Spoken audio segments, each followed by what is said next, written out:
बहुत साल पहले की बात है। जयपुर के जंगल में मोती नाम का एक कौवा अपने पति राजू के साथ एक सुंदर सा घर बनाकर सुख शांति से रहती थी। राजू अपनी पत्नी को बहुत प्यार करता था। मोती अपने घर में 2 अंडे दिए थे। आने वाले बच्चों के लिए दोनों ने बेसब्री से इंतजार कर रहे थे। उस जंगल में एक दुष्ट शेर रहता था। वो अक्सर पक्षियों के बच्चे और अंडे खा लेता था। वो बहुत ही मोटा और ताकतवर था। सभी पक्षी उससे बहुत डरते थे।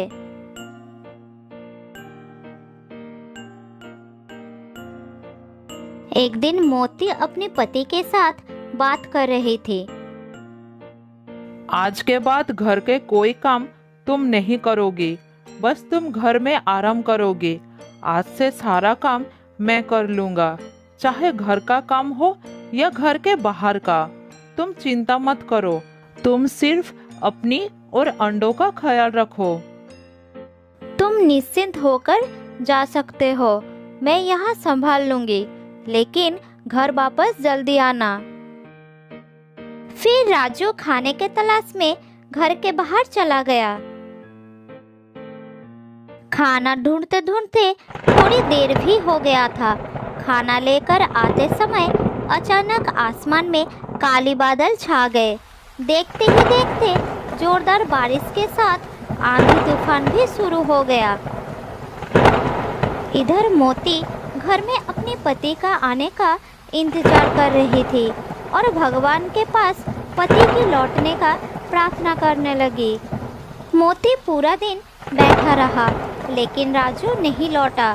शाम होने लगा। सभी पक्षी अपने अपने घर लौट आए, पर राजू घर वापस नहीं आया। अचानक मौसम के बदलाव के कारण बहुत से पक्षियों को परेशानी का सामना करना पड़ा था। कुछ पक्षी तो घायल भी हो गए थे। ये सब देखकर मोती की आंखों में आंसू आ गई। इसी तरह रोते रोते रात बीत गई।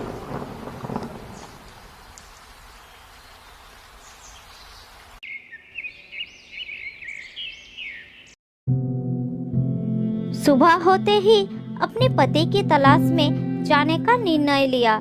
एक तोता मोती को रोता देखकर उसके पास आया और कहा,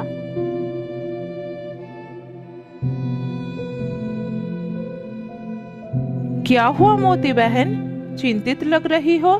सब कुछ ठीक तो है ना? क्या बताओ तोता भैया, मेरे पति कल खाना ढूंढने गए थे। वो अभी तक लौटे नहीं। मैं उनकी तलाश में जा रही हूँ। ओ, ये बात है। कल अचानक ही मौसम में बदलाव आया कि जिसके विषय में हम पक्षी भी अनुमान नहीं लगा सके। इसके कारण हम पक्षी अपना घर का ही रास्ता भटक गए थे। कल हवा इतनी तेज थी कि सब कुछ अपने साथ उड़ा ले जा रही थी। ऐसे में उड़ पाना असंभव हो गया था। मैं खुद आधी रात घर लौटा हूँ। हे भगवान, मेरे पति को कुछ ना हो। तोता भाई, मैं उनकी तलाश में जा रही हूँ। मुझे बहुत डर लग रहा है। उनका कुछ हो गया तो मैं जीवित नहीं रह पाऊंगी। मोती बहन, तुम ऐसी हालत में क्यों परेशान हो रही हो? मैं हूं ना, मैं उसे ढूंढ लूंगा। आखिर बार मैंने उसे आम के पेड़ के पास देखा था, वहीं से उसे ढूंढना शुरू करता हूँ। तुम घर पर आराम करो। तोते ने मोती को बहुत समझाया, पर मोती ने नहीं मानी और तोते के साथ जंगल में उड़ गई।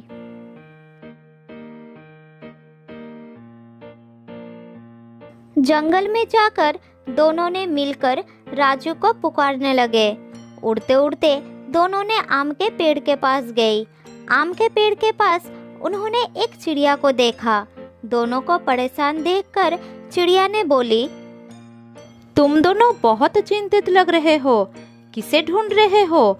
जरा मुझे बताओ, हो सके मैं कोई मदद कर सकूं। मेरे पति कल खाना ढूंढने गए थे। वो अभी तक घर लौटे नहीं। हम दोनों उन्हीं को ढूंढ रहे हैं। क्या तुमने उसे कहीं देखा है? तो ये बात है, कल बहुत तेज आंधी आई थी। हवाएं पूर्व दिशा से पश्चिम दिशा की ओर चल रही थी और सब कुछ अपने साथ ले जा रही थी। मेरे ख्याल से तुम्हें पश्चिम दिशा की ओर तलाश करना चाहिए। मुझे पूरा विश्वास है कि तुम अपने पति को वहां देख पाओगी। धन्यवाद बहन, मैं प्रार्थना करती हूँ तुम्हारी बात सच हो। ठीक है, चलती हूँ बहन। इसमें धन्यवाद की क्या बात है? एक पक्षी दूसरी पक्षी के काम नहीं आएगा तो कौन आएगा? ये तो हमारा धर्म है। ठीक है बहन, जाओ। उसके बाद दोनों मिलकर राजू को ढूंढने लगे। थोड़ी दूर जाने के बाद एक उल्लू मिला। क्या हुआ मोती बहन? इतनी धूप में तुम दोनों कहाँ जा रहे हो? राजू कहाँ है? मेरे पति कल से घर नहीं लौटे हैं। मैं उन्हीं को ढूंढ रही हूँ। क्या तुमने उसे कहीं देखा है? ये जानकर बहुत दुख हुआ। इतने धूप में तुम्हें परेशानी उठानी पड़ रही है।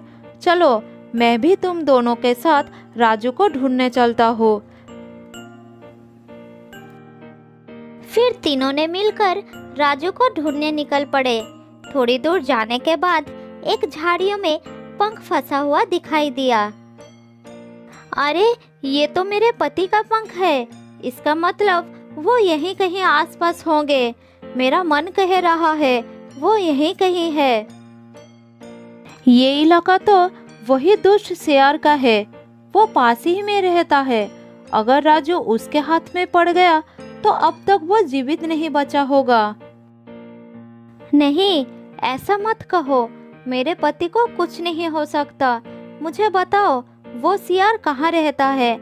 मैं उससे अपनी पति की जान की भीख मांगूंगी। अपने पति के बिना मैं इस संसार में नहीं जीना चाहती। अरे मोती बहन, ऐसा क्यों कहती हो? अपनी आने वाली बच्चों की तो परवाह करो। तुम्हें चिंता करने की कोई जरूरत नहीं। हम सब तुम्हारे साथ हैं। हाँ हाँ, हम सब तुम्हारे साथ हैं। तुम कभी खुद को अकेली मत समझना। चलो, उस सियार का घर उस तरफ है। भगवान करे कि राजू को कुछ ना हो। ये कहकर तीनों फिर से उड़ जाते हैं। थोड़ी दूर जाने के बाद एक घर के बाहर सियार दिखाई देता है। वो सभी एक झाड़ियों के पीछे छुप जाते हैं। सियार बाहर खड़ा था और घर के भीतर से रोने चिल्लाने की आवाज आ रही थी। ये देखकर मोती अपने आप को रोक नहीं सकी और सियार के सामने पहुंच गई। दुष्ट सियार, कहाँ रखा है मेरे पति को? मेरे पति को छोड़ दे, वरना क्या कर लोगी? मूर्ख कौवा, तुम मेरा कुछ नहीं बिगाड़ सकती।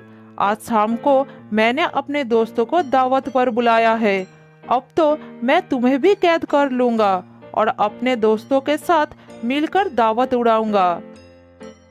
तभी सभी पक्षी झाड़ियों के पीछे से निकल आए और सियार के ऊपर टूट पड़े।